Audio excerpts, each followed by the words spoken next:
بسم الله الرحمن الرحيم. الحمد لله رب العالمين، والصلاة والسلام على أشرف المرسلين وقائد الغر المحجلين سيدنا محمد وعلى آله وصحبه وسلم تسليما كثيرا كثيرا. أما بعد، فالسلام عليكم ورحمة الله وبركاته. الحمد لله, all praise be to Allah subhanahu wa ta'ala, that we thank Allah subhanahu wa ta'ala who has given us guidance, given us hidayah. نحمد الله الذي هدانا وما كنا نهتدي لهذا لولا أن هدانا الله سبحانه جل وعلا. جعلنا من المسلمين، جعلنا الحمد لله من أهل الطاعات، جعلنا الحمد لله من ونسأل الله أن يجعلنا أيضا من الذين يستمعون القول ويتبعون أحسنه. سدد اللهم قولنا وانفعنا يا رب بما نقول، وانفعنا يا رب بما نسمع. فالحمد لله موضوع الزكاة موضوع كبير وموضوع مهم، والزكاة هي فريضة من الفرائض التي فرضت على المسلمين وأحد أركان الإسلام الخمسة. it's one of zakat is one of the 5 pillars of Islam. It's one of the فرائض of Islam, and the فرائض الإسلام هي أحب الأعمال التي يتقرب الله سبحانه وتعالى بها إلى العبد إلى الله سبحانه وتعالى. هي أحب الأعمال التي يتقرب بها العبد إلى الله سبحانه وتعالى. So the fara'id and everything which is obligatory, which is prescribed by Allah subhanahu wa ta'ala, any command of Allah subhanahu wa ta'ala, is a sabab to get the pleasure of Allah and to please Allah subhanahu wa ta'ala. Alhamdulillah, we are in the month of fasting. This is one of the great ibadat to come closer to Allah subhanahu wa ta'ala, and we are doing our salawat, our subhanallah, our nawafil, our taraweeh, and many people as well, they do their zakat at this time of the year. So this is Ramadan usually is a good time to go over the zakat as a reminder. And alhamdulillah, I'm sure many of you are doing their part of reaching out and asking questions and making sure that they're doing their zakat.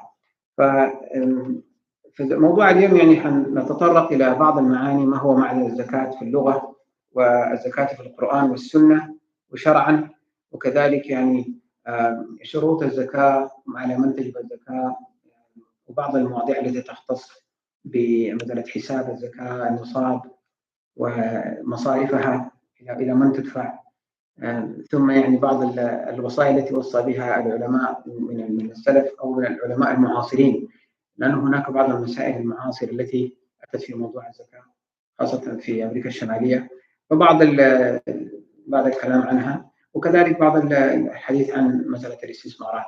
So it's going to be generally what we're going to be covering, inshallah, hopefully today. We'll try to cover it.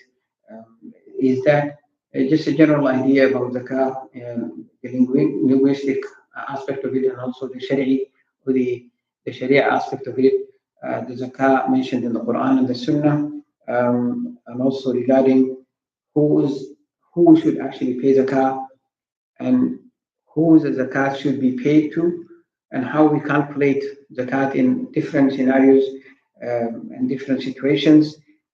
So inshallah, this is what we will try to cover as much as possible today, inshallah. I'll try to keep it in less than 1 hour, my best. Otherwise, if we need more time, then we can decide on another session according to the need, inshallah. فالزكاة هي لغة هي التطهير والنماء. الله سبحانه وتعالى قال في كتابه العزيز: قد أفلح من زكاها. فالزكاة هي السبب من أسباب النجاح والفلاح، بسبب التطهير. الإنسان يقابل ربه سبحانه وتعالى وهو طاهر من الذنوب، وطاهر من الخبائث، وطاهر من كل ما يكون سببا في سؤال الله سبحانه وتعالى عنه. So linguistically, zakat means purification and also means growth.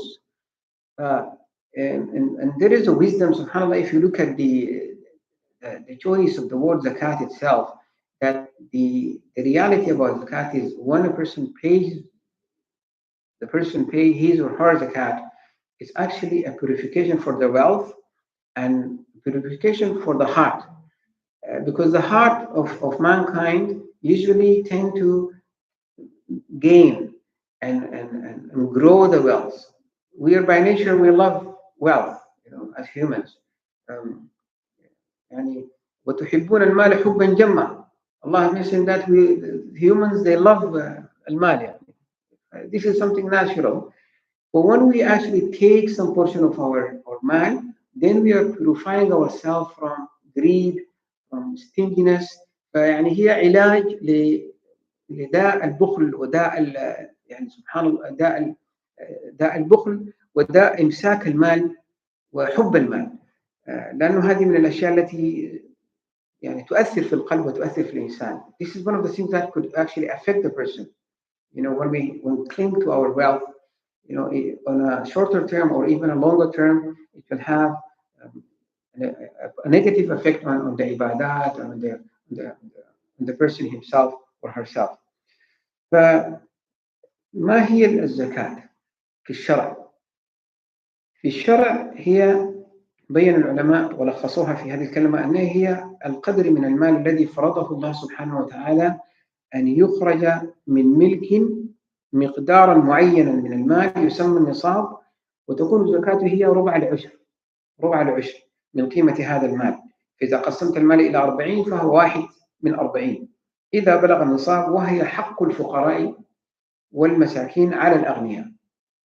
So zakat in the fiqh, the definition of the terminology is that it's that portion of man or wealth which is being prescribed by Allah subhanahu wa ta'ala commandments that it should be taken from the wealth of the owner of the property of the wealth, and it's a specific portion that will be taken when the nisab or the zakatable wealth reaches that portion, which is 2.5% of that man. And it's a haqq, it's a right on the wealthy to the poor. So from this we take that zakat is actually very specific, and it's been laid out how to take it out.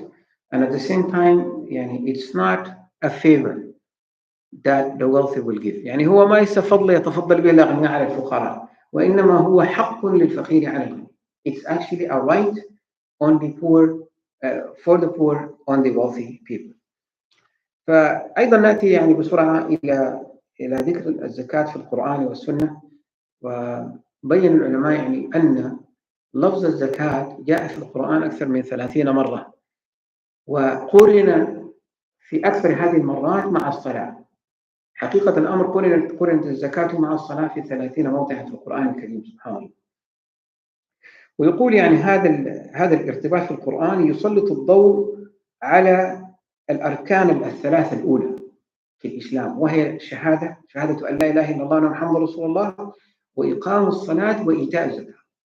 So zakat, the scholars mentioned that it's actually mentioned in the Quran over 30 times, 32 times, and it was most of this time is connected with the salah, the prayer, which is the الركن الأول بعد الشهادة في الإسلام. الإمام الحافظ العراقي رحمة الله عليه قال أن من أدى هذه الثلاثة، يعني الأركان الأولى في الإسلام، من أدى هذه الأركان وهي بعد أن شهد وقبل الإسلام وأدى الصلاة ثم أدى هذه الزكاة بإخلاص، فإن الله سبحانه وتعالى سيسهل عليه الصيام والحج بقية الأركان. Regarding this, the mention of the zakat, and that is also connected with the iman and connected with salat. Hafiz al-Imam al-Iraqi rahmatullah alayhi, he mentioned that whoever with diligence fulfill the right of the first three pillars of Islam, of iman, faith, and shahada, of the prayer and the zakat, Allah subhanahu wa ta'ala will facilitate for him or her to actually complete the 5 rukuns by actually going hajj and also making fasting easy for him or her. وكذلك يعني عالم الحديث الكرماني رحمة الله عليه أيضا ذكر أنه قد تم الجمع بين الصلاة والزكاة في القرآن حتى يبين الله سبحانه وتعالى أهميتهما ووظيفتهما الشمولية. So salat, zakat is connected with the salat in the Quran. Imam Karmani, he mentioned that this is to show how important zakat is and how comprehensive zakat. The same way that salat is repeated on a daily basis and it's for a lifetime, the same way if you look at the zakat, you'll see that it's not something that you pay once a while, just like once in your lifetime, like the hajj or you do once in a while, but it's something that goes yearly, and every year comes again and again that the person has to pay. يقول الله سبحانه وتعالى في محكم تنزيله وأعوذ بالله من الشيطان الرجيم ورحمتي وسعت كل شيء فسأكتبها للذين يتقون ويؤتون الزكاة والذين هم بآياتنا يؤمنون. قال الله سبحانه وتعالى, and my mercy has encompassed everything, and I will be writing it for those who are pious, who bring piety, and they will fulfill their zakat. And these are the ones who are, and those who believe in our signs or verses. So zakat is connected to rahmah, and this is one of the greatest fadail of zakat, that when we do it, and when we do it with the right intention, and we do it with that's from the bottom of our heart, not as something just like when we pay tax. Most people, most of us, we don't like to pay tax. I mean, this is something generally speaking, but we do it because we have. The zakat is not tax. Zakat is not a tax. Zakat is something, it's ibadah. So the ulama mentioned that هذه الزكاة هي عبادة وتقرب إلى الله سبحانه وتعالى. But when we do the zakat, we do it that because we're doing it because we obey Allah subhanahu wa ta'ala. طاعة لله سبحانه وتعالى وتقربا إليه بهذا العمل الصالح. وهذه هي الفائدة التي تحصل من الزكاة. فضائل الزكاة، فضيلة الزكاة أيضا في آية أخرى بين الله سبحانه وتعالى مثل الذين ينفقون أموالهم في سبيل الله كمثل حبة أنبتت 7 سنابل في كل سنبلة 100 حبة والله يضاعف لمن يشاء والله واسع عليم. That the example or the parable of those who spend their wealth in the way of Allah is like a seed, meaning a seed of grain, which grows 7 spikes, and each spikes yield 100 grain, and Allah subhanahu wa ta'ala multiplies, meaning the reward for those who wills, and Allah is all encompassing and all knowing. في سورة البقرة الآية 267. طيب في حديث النبي صلى الله عليه وسلم في سنة النبي صلى الله عليه وسلم لما بعث الرسول صلى الله عليه وسلم معاذ بن جبل إلى اليمن فقال له أنك تقدم على قوم من أهل الكتاب فليكن أول ما تدعوهم إليه أن يوحدوا الله سبحانه وتعالى، فإذا عرفوا هذا فأخبرهم أن الله سبحانه وتعالى قد فرض عليهم 5 صلوات في يومهم وليلتهم، فإذا صلوا فأخبرهم أن الله قد افترض عليهم زكاة في أموالهم تؤخذ من غنيهم فترد على فقيرهم. حديث في صحيح البخاري. It mentioned that when Nabi sallallahu alaihi wasallam sent Mu'adh ibn Jabal to Yemen, he mentioned to them that he will come upon some people who are from the Ahl Kitab. This is from the people of the scripture because they were Christians, and that the first thing that you should invite them to is the wahdaniyat Allah, that they should worship only Allah subhanahu wa ta'ala. And then if they obey you in this, then you should tell them that there are 5 times salat in the day and the evening that is prescribed on them. And if they start praying, then you tell them that Allah has made it farida, obligatory on them, that from the wealthy they should take a portion of their mal or their wealth to give to the fuqara. طيب ماذا عن الذي يمتنع عن دفع الزكاة أو يتهاون أو يتقاعس في الزكاة؟ جاء في حديث عند رسول الله صلى الله عليه وسلم أن من آتاه الله مالا فلم يؤد زكاته مثل له ماله شجاعا أقرعا له زبيبتان يطوقه يوم القيامة ثم يأخذ بلهمزتيه أو بشدقيه ثم يقول أنا مالك وأنا كنزك. ثم ترى رسول الله صلى الله عليه وسلم فلا يحسبن الذين يبخلون بما آتاهم الله من فضله هو خير لهم بل هو شر لهم سيطوقون ما بخلوا به يوم القيامة ولله ميراث السماوات والأرض والله بما يعملون خبير. سورة آل عمران. So the warning of actually not paying zakat is very serious. And in the hadith of Nabi sallallahu alaihi wasallam mentioning that whoever Allah has given wealth, has given him some property, some wealth, but he did not pay the zakat from that it will be on the day of judgment, that man will be made in the form of a poisonous snake, which will encircle his neck, and it will start biting his cheeks, and it will keep telling him, I'm your wealth, I'm your wealth, I'm your treasure. And also, Allah subhanahu wa ta'ala has warned that those who keep and they're not paying the zakat and they think this wealth which is accumulating is good for them, it's not. It's actually shar or evil for them. And that they will also be encircled and it will be their necks will be encircled on the day of judgment. Allah subhanahu wa ta'ala له ميراث السماوات والأرض والله بما يعملون خبير. Allah subhanahu wa ta'ala knows everything. He is the one who inherits everything and He is the Lord and of the heavens and the earth. فنحفظ الله نسأل الله سبحانه وتعالى أن يحفظها من البخل بالزكاة ويوفقنا لها. آمين.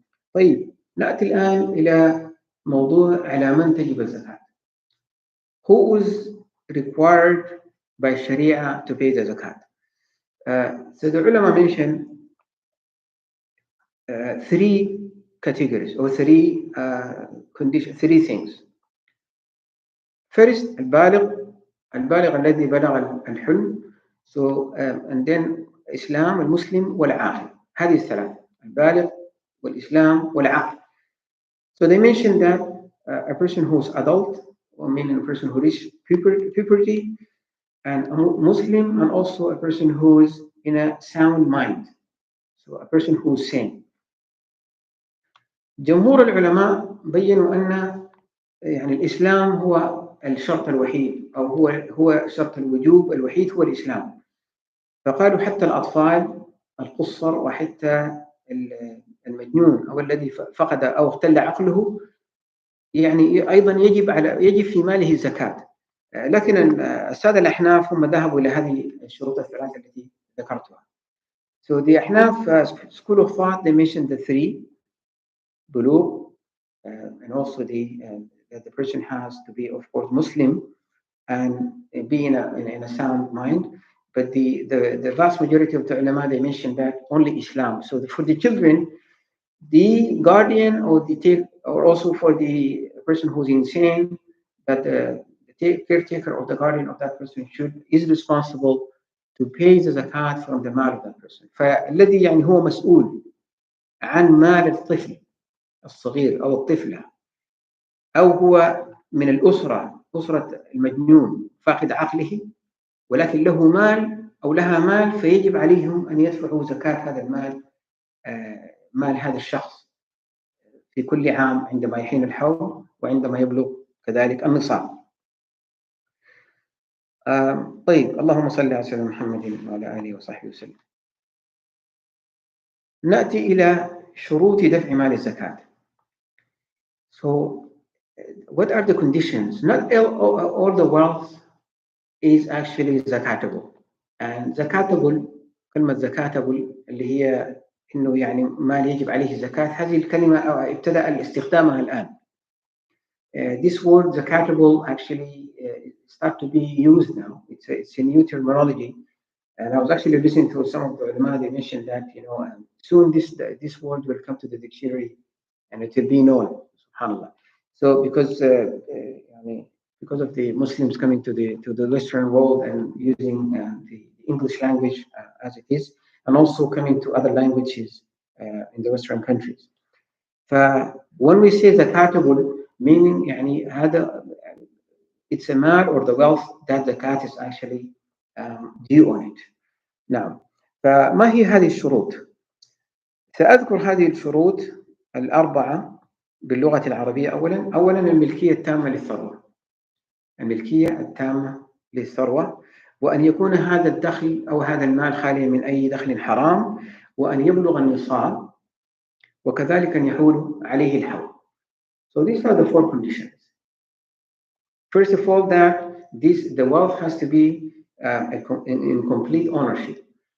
So the person has to have complete access to the mal, but it has to be completely owned by the person.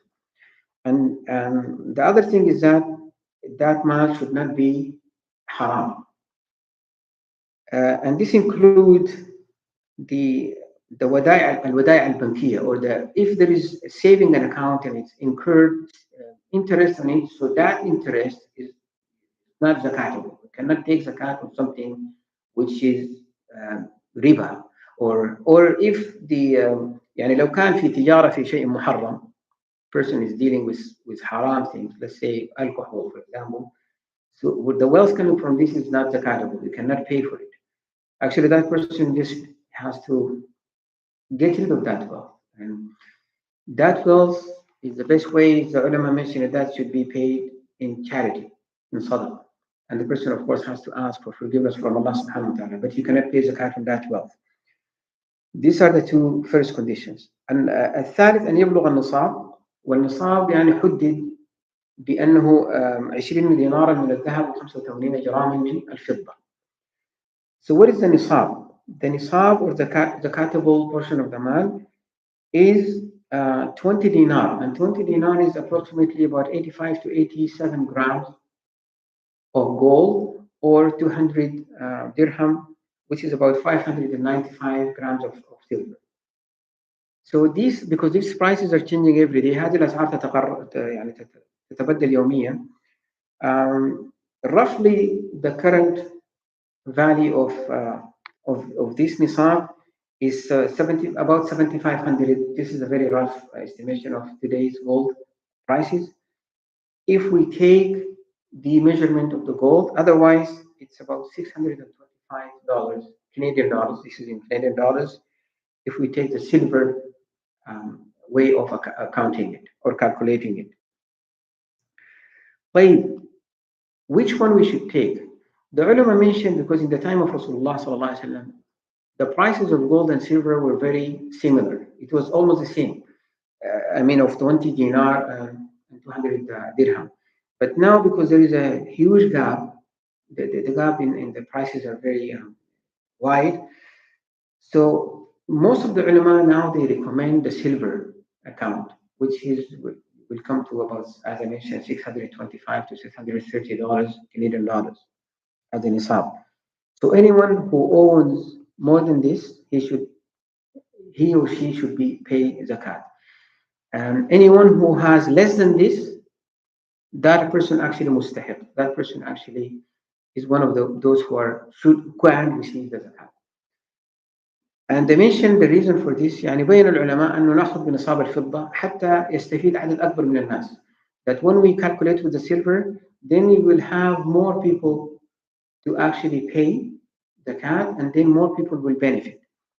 And if we actually think about it, the person who has $600, the portion that he will pay for this is actually very small. It will come to very small amount of, but then that needy person will actually get more benefit or more people will get benefit from this, whether locally or out of the country. And we will talk about this later, as who can we actually pay it locally or or overseas or out of the country. طيب, الشرط الأخير وهو حولان الحول. حولان الحول, meaning also one lunar year has to pass on that wealth. And when we say lunar year, which is يعني السنة الهجرية, لابد أن تمر سنة هجرية على هذا. There is some discussion regarding among the ulama regarding how to actually start calculating, or what is the time that the person should be calculating. So let's say a person who is paying his zakat for the first time. أول مرة. This Ramadan he decided, I haven't been paying zakat, or only now I have some money which is zakatable and I want to start paying. So the ulama now, they mentioned that person he should just appoint one time, one date, and start from that date. So he should go back to his account or her accounts and decide, okay, this is the time that actually my mal became zakatable, because it's over the 625 on that date. If he can appoint, or if that is possible. If it's not possible, then he should do some kind of approximate kind of date.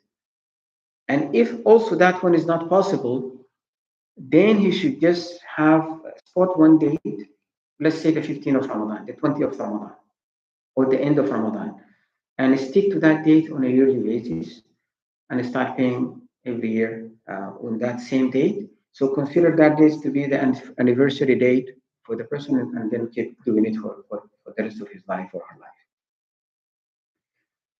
Now, This is regarding when the mal actually become zakatable, or when the mal actually become the zakat become due on that wealth. اللهم صل وبارك على محمد اللهم نستغفرك ونتوب اليك. طيب، من هم المستحقون للزكاة؟ المستحقون للزكاة ذكرهم الله سبحانه وتعالى في القرآن الكريم، وهم 8، وهم الفقراء والمساكين والعاملين عليها والمؤلفة قلوبهم وفي الرقاب والغارمين وفي سبيل الله وابن السبيل. So there are 8 categories of people that are mustahiq, or they are the people who actually should receive the zakat. They're mentioned in the Quran as being the poor and the needy, those who are employed to administer zakat, and those who are hard to be softened, or they have the potential of accepting Islam, or we want to encourage them to accept Islam. So also, and this is the only category who are not Muslims in the 8 categories, and those who are in the slavery and they need to be freed, those who are in debt, and also spending in the way of Allah from the zakat. And the last one is the destitute or the poor traveler who does not have access or to their wealth, even if they have it, but they don't have access to it, or otherwise they don't have the means that they can use to go back to their home.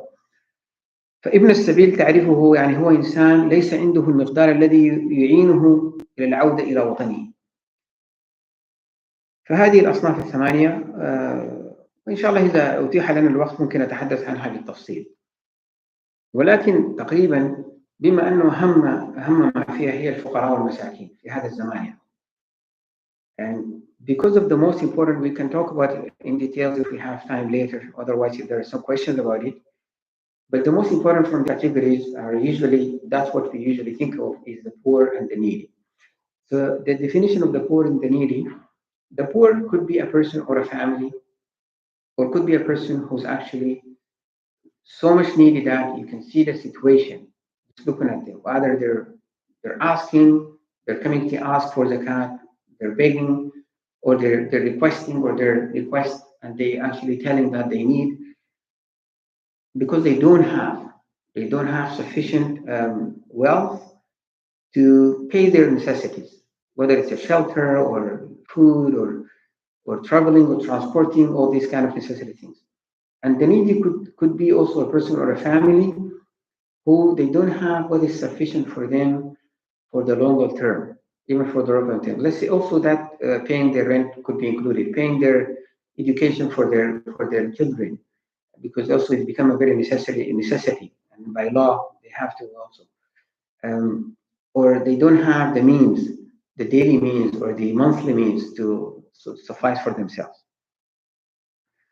The other categories, the ulama mentioned, like for example, those who are employed, so that has to be something employed by the state, which is actually under the Sharia. So if the country is actually, so it has to be wali al-amr, or the government basically, which is actually following the ahkam of Islam and following this. So not everybody can actually decide this is what it is. Okay, I'm actually taking money from people and distribute that money, so I'm also employed. No, it wouldn't be happening that way. So it has to be someone who's appointed legally or officially, so an official person. Same thing applies with those who are non-Muslims or مؤلفة قلوبهم, because this also can also be decided by authority. And then those who are under slavery doesn't apply in our times. Those who are in debt, this is something also has to be decided by a professional or a person who knows the situation of that person. And then in the way of Allah, and this is kind of a vaster category. We can also talk about one thing I want to talk about it before I forget, actually, or I don't mention it later. The ulama mentioned في سبيل الله، يعني عندما تحدثوا عن الإنفاق في سبيل الله بالنسبة للزكاة، فقالوا أن من أفضل الإنفاق في سبيل الله هو الإنفاق على طلبة العلم. Those that one of the best ways of investing in the way of Allah is actually spending on those who are seeking the knowledge of Deen, whether they're going madaris of Quran to memorize Quran, and they are very poor, so they need sustenance, whether they're learning the Deen of Allah subhanahu wa ta'ala. But for things which is wider than this, then also this has to come from the authority, authorized body, which will actually decide which way to pay the. So paying, for example, for the masajid, this is not considered in the way of Allah subhanahu wa ta'ala, because it was for some people, it was kind of thinking this might be, it's not. And then for the travelers, so they mentioned the ulama also, the travelers today, if the person is wealthy, so it's actually in our time it become very easy for people to access their wealth because of the banking cards, or they can use the ATMs, or they can use their cards. But if somebody, for example, somebody lost their wallet, you know, he doesn't have the means, then that person actually need, or for some reason does not have, so for any other reason do not have access to their wealth, or as I mentioned, if they don't have that money anyway. طيب نأتي لنقطة وهي متى يجب دفع الزكاة. So when is the zakat actually due? الزكاة تجب عندما يأتي ذلك الوقت الذي يكتمل فيه النصاب أو يتخطاه، ثم يمر عليه سنة هجرية، ففي نفس الوقت في كل عام لابد أن تدفع الزكاة. So when zakat should be paid, it actually has to be on the date when once that date reaches the nisab, and as I mentioned, if it's the gold, then it's about $7,000 and 400 to 500. Otherwise, if the silver based, then it's 620 to 30. So the time or the date, a specific time that this becomes, then 1 year after this, then the zakat has to be paid. So there is two opinions regarding this. One opinion is that, okay, today I want to pay my zakat, then we should look back 1 year. So if 1 year ago the mal was zakatable, it was there, and today it was also zakatable, then we should pay. The other opinion is that during the duration of the year, if there is some time that this mal became less or below the limit of the wealth, then we should start again. So we should reset. So when the mal goes down, then that will not be suffice. Then we have to wait until the mal again goes up, and then we start calculating. But what the ulama now they come up with, just to make it easy, because most people now are being paid by payroll or by paycheck, so they have the majority of people are getting paid with this way.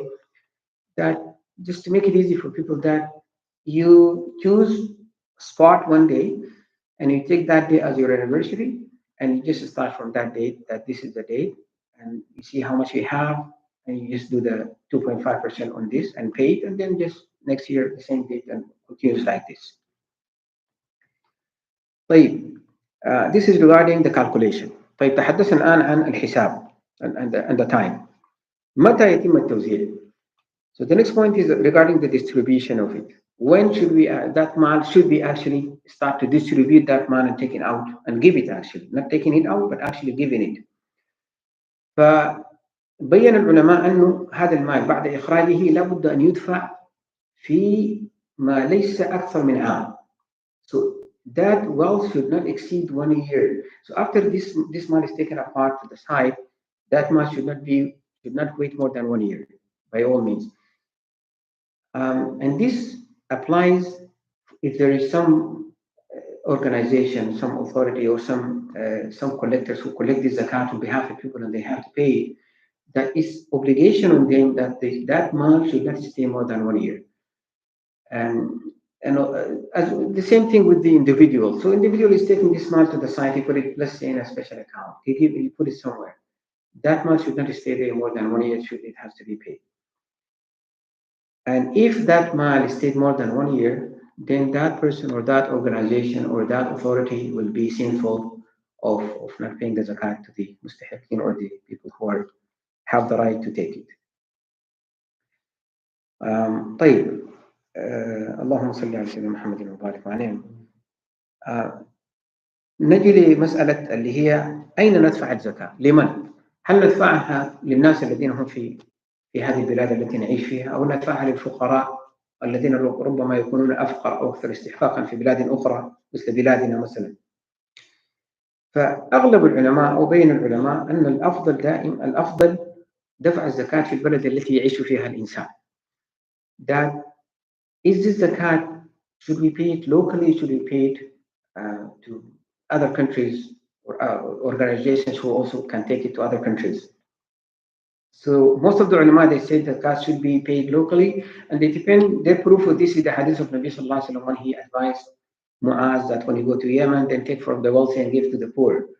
And then also they take that it's actually an obligation for the community where we live in on the wealthy to actually make sure that the needy actually are covered. So those who are closer to us, those who are sharing the same locality with us, are the most deserving to our help. So as a community that we are helping each other, and as a community we are responsible for each other. And this is actually one of the opinions. Now, but if the person is actually end up paying, or he think or she think, or there is some really need outside of the country, then that's also acceptable. So it's not something يعني ما هو ليس بالشيء الذي ممنوع يعني انه الانسان يدفع في بلد اخرى. It is still acceptable, but it's preferable to do it locally. So it all depends. It all depends on the situation and of the person himself or herself and the situation of the people that he wants to pay for. And also, when you think about it, then you will think of the accessibility of this. How easy for the person to actually decide who really need, because sometimes it's not easy to find out or to pay it on time. So if it's easier to just transfer it to someone that you know for sure they need, it might just be better to do it that way rather than waiting. Otherwise, if there is somebody, let's say, for example, we have here, people who are taking care of this. For example, we take BCMA, for example, or some other charitable organizations whom they know and they deal with it and they know where to pay it. So just give it to them, easier to do or accessible to do. Then you might just consider doing it locally. طيب نأتي الآن للخطوات التي تحسب بها مقدار الزكاة. الخطوات or the steps. الخطوة الأولى أن الإنسان يقيم القيمة الإجمالية لكل الأصول والممتلكات. والخطوة الثانية يرى الالتزامات المالية من أعباء معيشة أو التزامات ديون وكذا. والخطوة الثالثة أن يطرح الالتزامات المعيشية والديون من مقدار المبلغ وما تبقى من هذا المال إذا بلغ النصاب وحل عليه ثم يحل عليه الحول يدفع منه زكاة. So these are the three steps of doing the calculation. The first step is that you take the zakatable assets in general. So all the assets that the person has, whether it's property or wealth or money or gold or silver, so everything. And then this is the first step. The second step is to take all the liabilities and also deduct all the what they call the expenses, any kind of expenses that occur, with expenses on the property or the house or the rent or things that is liabilities. And then from the net that comes, so you should deduct the expenses and the liabilities from the assets. And what is the remainder of this? Then he should calculate the zakat according from that wealth at the end, because that will be the wealth that is zakatable. طيب عندما يأتي الإنسان بعد أن يحسب هذه الحسابات ويريد أن يدفع الزكاة، فمن المهم مرة أخرى يرجع إلى نيته. ما هي النية من دفع هذه الزكاة؟ So when it comes to the time to actually pay that zakat, so the person should go back and check the intention and check that I'm doing this to worship Allah subhanahu wa ta'ala, to purify myself.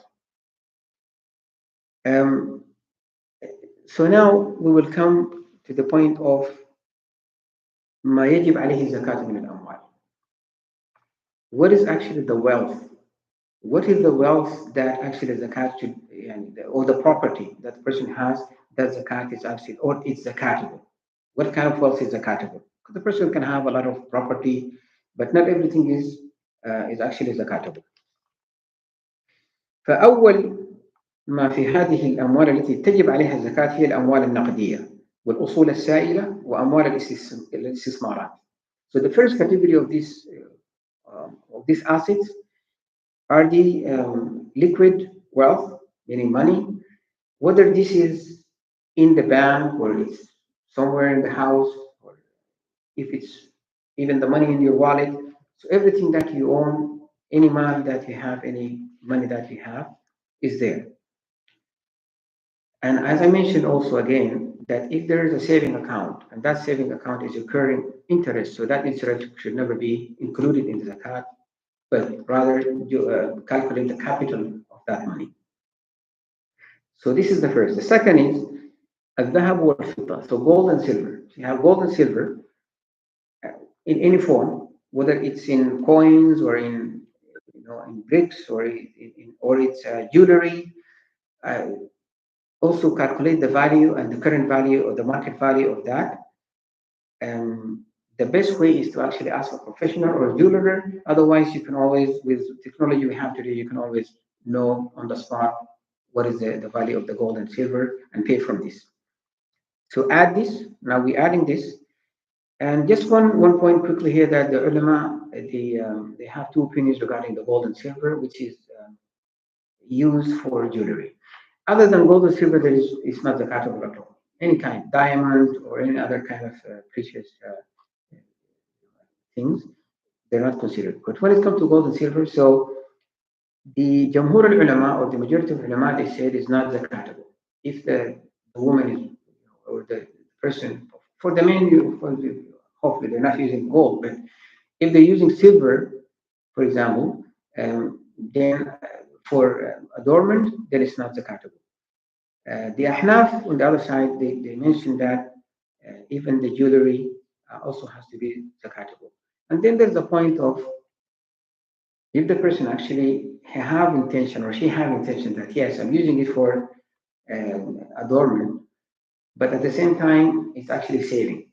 So it's a saving just يعني if something happened.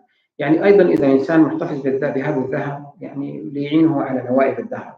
Something happened just as a saving. So in this one also the majority of ulama they said that it actually is zakatable.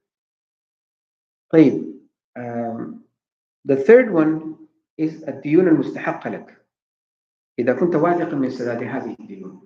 So the third category is those debts which is owed to you, and you are confident that those debts will be paid, or they're payable to you. So you should also calculate this. So consider it as if you already have that money.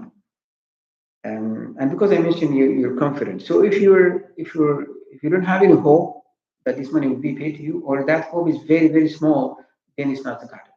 So this is also the element I mentioned about it. And this includes any kind of debt, whether it's a personal debt, personal loan that's given to family member or friends, or any kind, is there. But some of these loans or debts are not considered, or they're not zakatable. An example of this is the mahar, or the dowry, because the dowry is the debt when the man has to pay for the wife, but it's not considered. So it's not considered for the wife that this is has to be zakatable. It's not zakatable. Also, inheritance. The person is expecting that there is going to be some inheritance that's going to be distributed. فالمال الذي سيأتي من وراثة لا يحسب من مال الزكاة. And also, if there is some الأموال المرهونة, so if there is some amount was also put aside to be paid, it's not going to be considered as well. الرابع, the fourth category in this is the أسهم التجارة, or the short-term stocks, and also or the shares. So any shares that will include, or pensions. So when it comes to the pensions, of course in Canada we have examples like RRSPs or RESPs or TFSA, and some categories of investments. So if these investments are not staying for a whole year, then they're not zakatable. But when it comes to the long-term investments, taken for example RRSPs, RESPs, these are not zakatable. So these mals are not zakatable, because especially if the person, and this is the general speaking, that the person does not have access to this mal immediately. They don't have it. When it comes to I'm talking about the RRSPs. RESPs, which is the savings which is put aside for the education for the children, these ones are zakatable because the parents, they do have access to it, generally speaking. So the general rule is that if the person has access to this wealth, then it is zakatable. But if you don't have that access in the short term, then it's not. It's not zakatable. For the investments, which is comes in the stock market. If the person is actually dealing with the stocks and shares, and he's doing or she's doing this for short term, so these are the calculation for this should be what they call the face value of that share. So the face value is the capital. That should be the share on that. And this would be regardless of the type of the fund held. So regardless of it, if somebody is investing, let's say in the TFSA, and they have $10,000 there, that $10,000 is accountable in that. And this is the face value of that investment, then it has to be zakatable. طيب, I did mention about the long-term investments, and I mentioned that I'm just going to go through just a few examples here. I did mention about the RESP, the zakatable. In Canada, we have the CPP. So CPP or Canadian Pension Plan is not zakatable. And there is something called the DCPP, which is actually zakatable money. The pension plans in general are not zakatable. So this is also some of the examples of long-term kind of investments. We have now the crypto coins. The crypto coins, you take it with the face value of that coin because it's considered currency. So the face value of it, regardless of their value. So the face value is actually zakatable on that money. So, yani, there are some examples of property or wealth which is not zakatable. An example of this, anything that the person is using for their own life, for their own living. You can think of the house that the family is owning or the person is owning, but it's their house, they live in it. Car, furniture, all these kind of things, there is not zakatable. There is no zakat on this property because it's used on a daily basis, it's used for the living of that person. But if the person is actually investing in property or real estate and he has a house that's up for sale, planning to sell, so that house is zakatable because it's considered like عروض التجارة.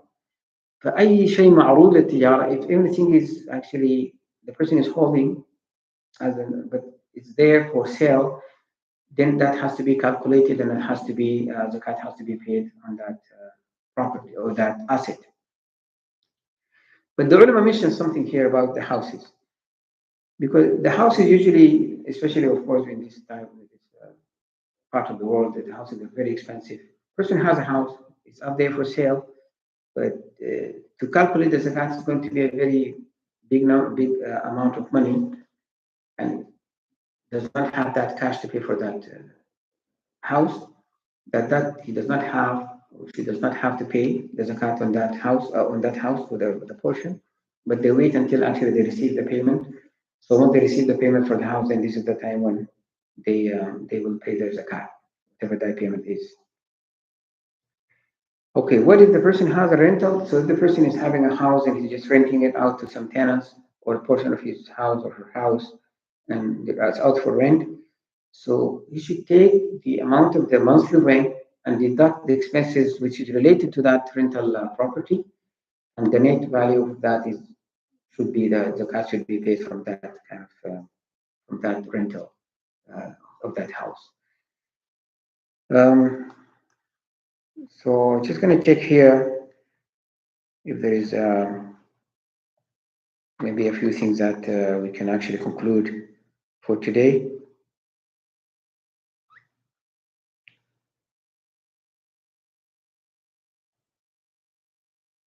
I think we covered most of what I want to cover today, and I'm going to recommend for calculation, or maybe when we have a few questions, then I'll just give some recommendations on some sources and resources that we can actually use to calculate, which is actually reliable and supervised by ulama or reliable, and we can actually depend on them to actually do the calculations in much easier way. Um, Using the technology of today, alhamdulillah, there is some good resources out there online that I could actually recommend for the brothers and sisters to use them to get actually the exact amount of the zakat that they should pay for that. نعم وصلى الله وسلم وبارك على محمد وعلى اله وصحبه وسلم. الحمد لله. طيب we can take some questions. نعم تفضل يا دكتور. About the RDSP, نعم. this money is not till the kids reach like start to go to the college and university. What you said is acceptable. So, like, I'm not Okay. sure. Exactly. So the question, yeah. I differ with my brother. RDSP, you can take it out anytime you want. There is no limit. It's only when you're taking it out or losing some of the grounds. RDSP. Yeah, the education grounds. You can take it out anytime. You can take only downfall is that all the grants you get from the government, you take it back. They're just giving you your money. So you're not getting any. Yes. I didn't know that. That's it. That's the case. I think the confusion about RESP is that it's only accessible for the children when they become adults, when they're in the university. But you're right, I mean, Brother Wahid, regarding that, for the parents, it's accessible anytime. The only downfall, as you mentioned, that if you take it out, then you lose the grants that paid or paid from the government. But it is accessible because it is accessible, so it's the correct.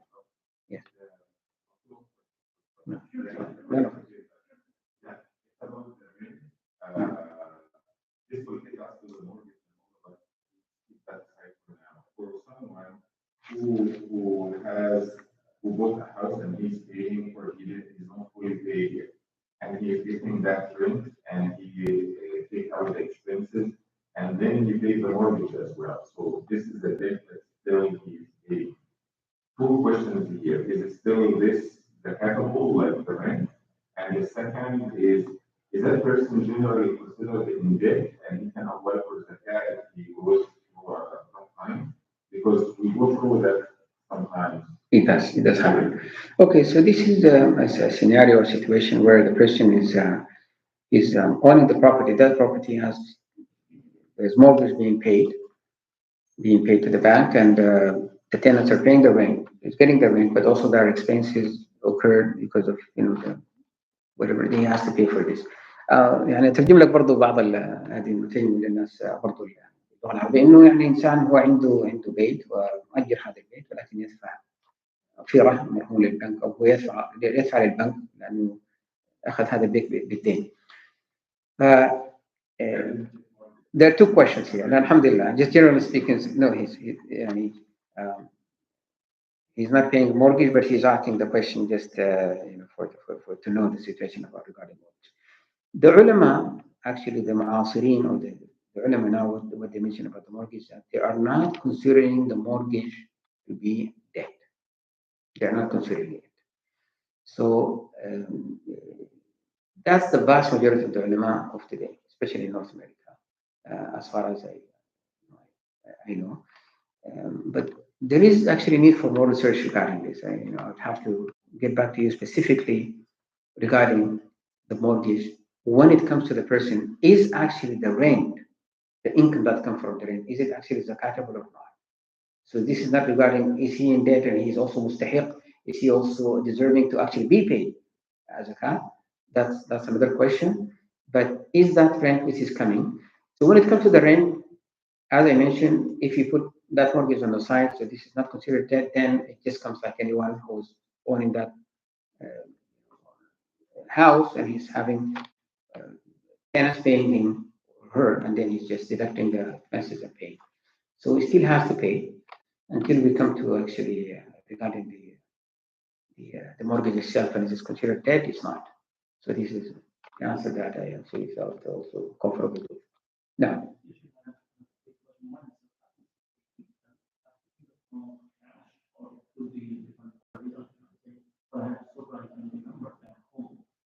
Like, a lot of people buy clothes for poor. And this is what I've heard that when it comes to be whoever is being to person to that we don't do spend whatever we want. So when we keep the clothes, we have limited, right? Keep cash. The person can spend the way. So you can please. That's all. no, subhanAllah. I mean, the question of the brother is because I know people can hear the questions. So I have to just repeat with that regarding if what is the best form or the best form of paying that? Is it best is actually has to be in money, or he mentioned that some examples of people actually going and just buying clothes and give it to the poor, or buying anything, whatever the poor needed, and they give it. Is it preferable this way? Is it preferable to actually pay by money? Allah knows best. Allah know. I have to do some research and get back to you regarding this. Because I haven't heard about that actual option of people actually paying, but it's happening, right? It's happening that people do that. They do that. Okay. It's a common practice. Or otherwise, they pay. They also do food sometimes, but usually clothes. Mostly clothes. Okay. Right. Just give me 1 second. I'm just going to write down this question here about the following.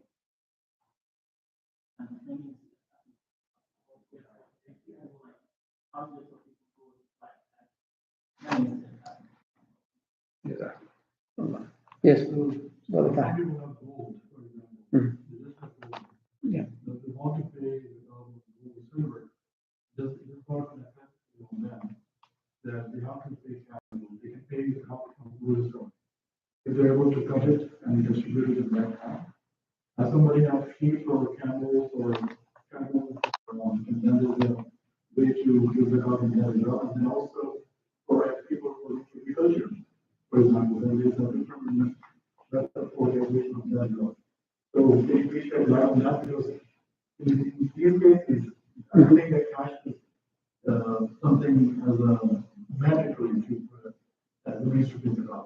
Right. So, Jazakallah khair. So the brother is mentioning about other kind of categories of wealth or property, and of course, Jazakallah khair for reminding me of this actually, this portion of because I didn't put it in my notes that the zakat is not only for gold or silver or currency and money. It's also include if the person own animals or livestock, or he owns or she owns as well. If a person, for example, he discovered oil in his backyard, which is also that's considered. People also discover some gold in his backyard, which they call it zakatul rikaz. Otherwise, also for agriculture, somebody has a farm or crops. So all these four categories, they're all accountable. So it has to be paid. But the ahkam and the ruling, regarding them are a little bit different. So, for example, for the crops, person is running a farm, and that farm is so the cash is due on the day when those crops are harvested. So once this is harvested and you know the value of it, then it has to be paid, and it's 10%. 10% if it's being irrigated by rain naturally, or otherwise it's 5% if it's irrigated by using some means of getting the water from well or getting it from a river. So that is the account regarding this. Of course, there's many details regarding it, what kind of crops, what kind of fruits, what kind of things, but I didn't want to go through all these details because most of us we don't have this property.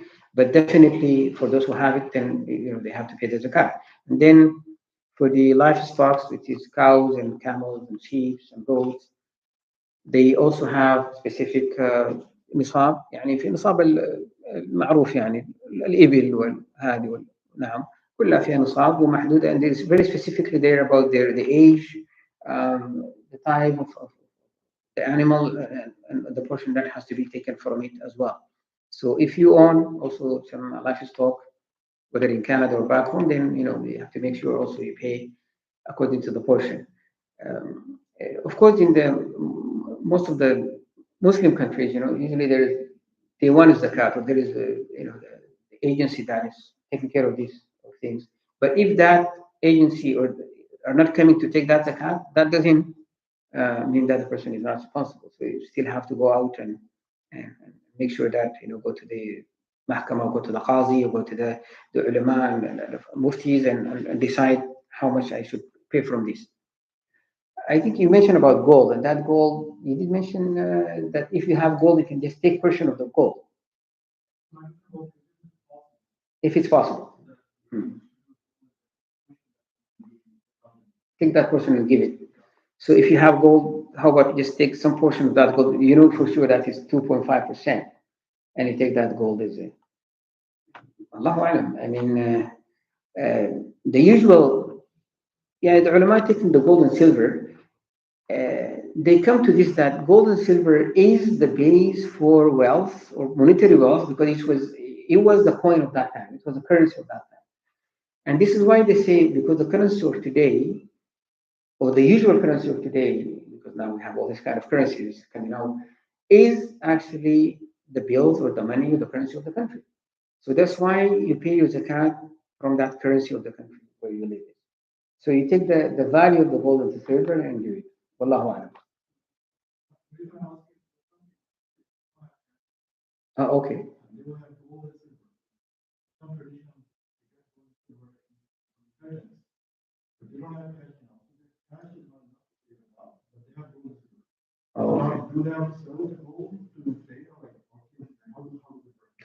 If it's would it be easy for them, or is it easy for them to sell that gold and get the zakat from it? That's probably would be so much trouble for them. Then the person might actually benefit more from this. But Allah, it seems like there's some mas'ala that you came across, and that some people may be having difficulty, or they don't want to sell their gold for some reason. They want to give it in a portion. I think the general idea regarding zakat is that you go with the way or the method that will benefit most, or the maximum benefit for the poor, whatever the maximum benefit for the poor. If the maximum benefit for the poor would be that giving that gold, or they're actually requesting, okay, don't give me money, give me gold. That's fine. I can go and take it and sell it quickly and get money. Then that might be the way. But otherwise, if you look today, is it easier even for the poor to actually sell that gold, or is it easier for them or better for them to just get that money directly? So that would be Allah the way to go around it.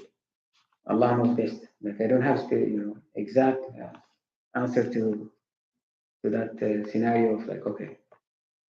And I'm trying to see what kind of condition is that the people don't want to sell their gold. But Allah, yes, further.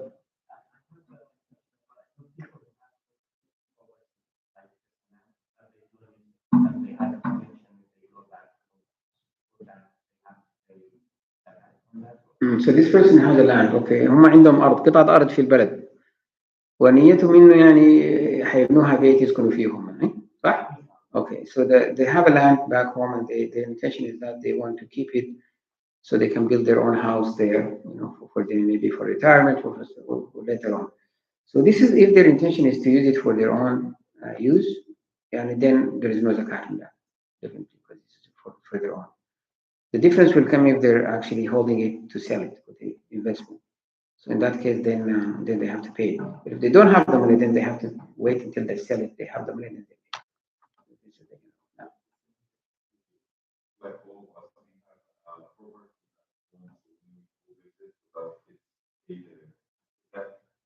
Like for use, like regular use, is that acceptable if we are using it? It's not investing, it's just a residence. No. طيب, جزاك الله خير. So this is an example of a person who has a property in another country. تقول تسوق بالإنجليزية. إنسان عنده بيت بيروح في العطل بيستخدم هذا البيت مع أسرته، بينزل في البيت وبعدين بيرجع والبيت فارغ بقية السنة، صح؟ يعني فارغ، أو بيستخدموا أهله وكذا. So this house is being used, and it's being used as, let's say, for holidays, you know, or for vacation. Person is going back home and they use it for their own self and their family. So this is also considered personal use. It's not zakatable because it doesn't have that investment. And again, you know, the general rule is not something that is not incurring, it's not bringing you wealth or money. It's not zakatable. It's for your own. Sorry.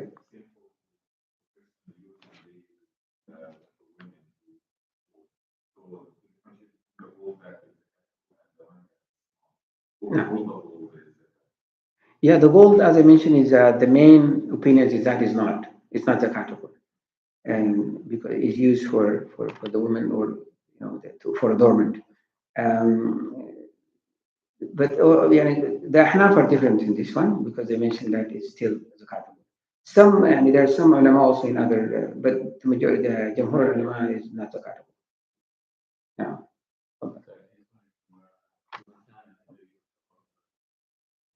No.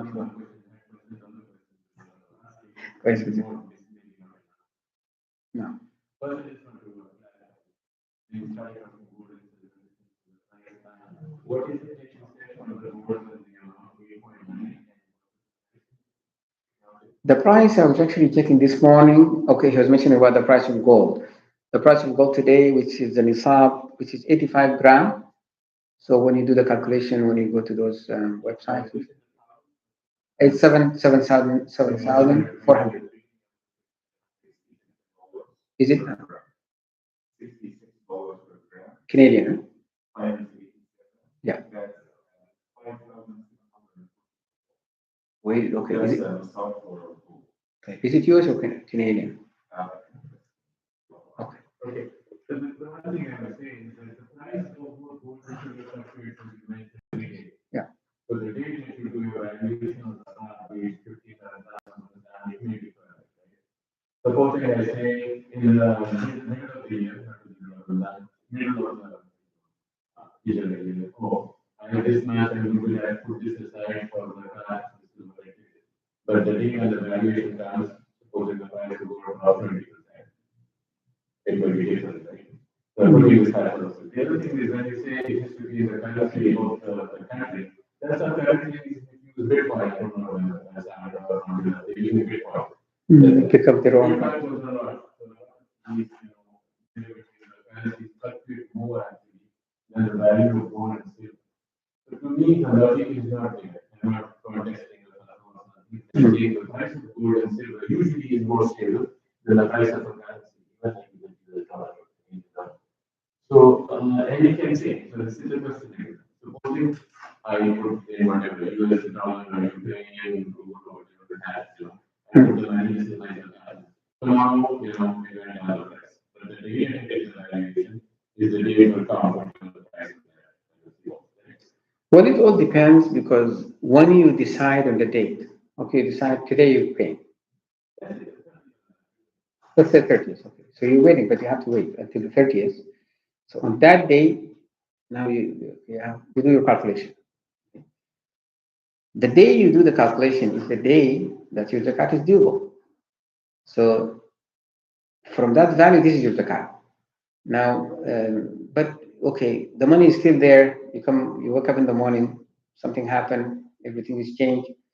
There's some drop or it's you still pay for the price of yesterday because that is the day that the cat is due. So you're not gonna change it.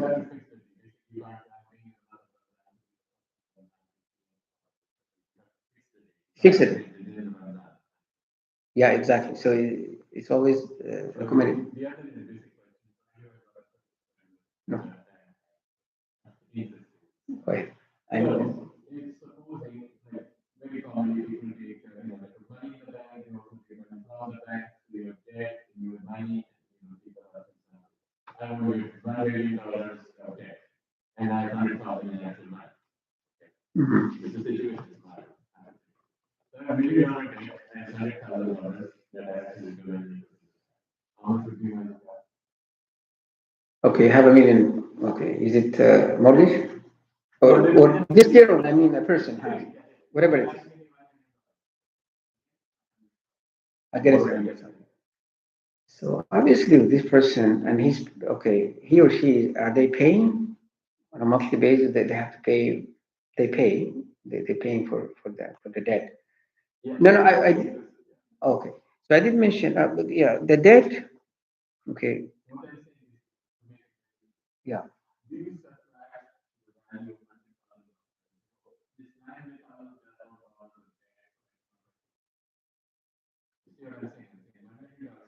Yeah. No. 900,000. That's the negative.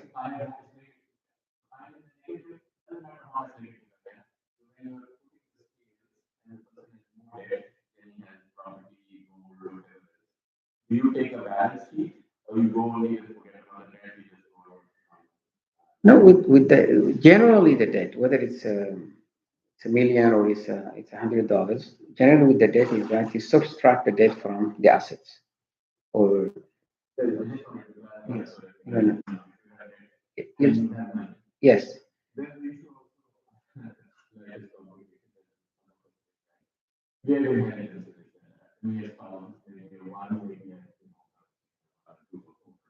Yeah. So now, suppose the issue arises, I'm going for that. Okay. And I have 2 or 3 houses. Okay. In the middle of the year, I decide to have. Mhm. And I say, no, like right now. And the valuation date of this Zakat, I'm not responsible for the house. We transfer it on that date. Okay. On that date, it's not yours. It's not within the year. Mhm. Within. Yeah. So it's everyone. No. Second is, if you have children, yeah,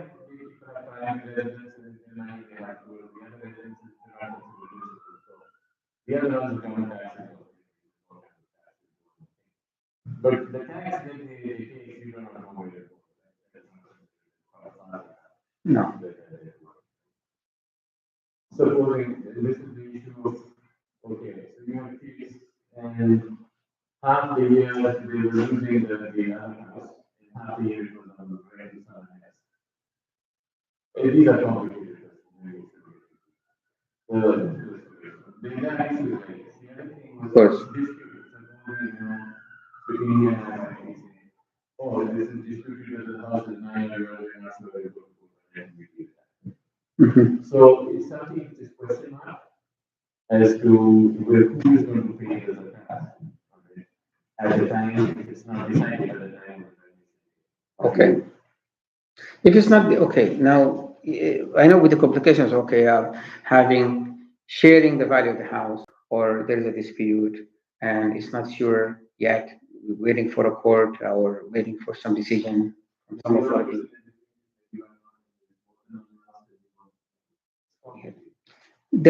Okay, the general here, because of course when it comes to details, then there has to be some kind of detailed kind of answer to it. But the general rule is that the card is only due on that man which is completely, you have the completely used, completely used. Yeah. So completely, and you have your access to it on that date. So other than this, you have to wait.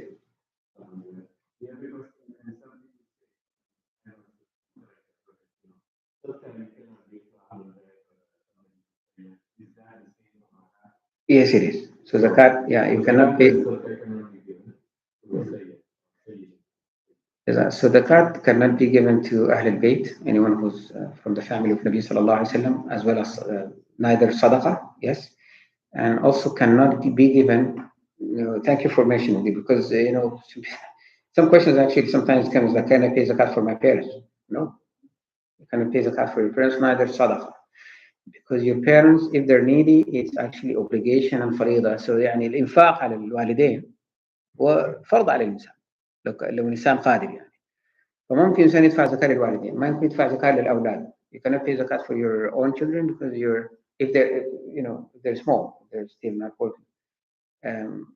So those who are under your care, those parents included, of course, you cannot pay zakat for them, you cannot pay sadaqah. But so the ulama mentioned it this way. So, vertically, you cannot. Vertically, up, parents, grandparents, and down, children, grandchildren, you don't pay zakat or sadaqah. Sorry, zakat. No, two. You cannot pay two of them. Yeah. For them is something else. But those who are horizontally, like your brothers, sisters, cousins, and then you go to the uncles, and so all these ones, yes, you can pay zakat for them. If they're mustahiq, of course, they have to be deserving the zakat. يعني ما عنده نصاب من الأهل، أبناء العمومة، أبناء الخالة، الأخوان، الأشقاء، الأخوات، ممكن تدفع زكاة. You can pay.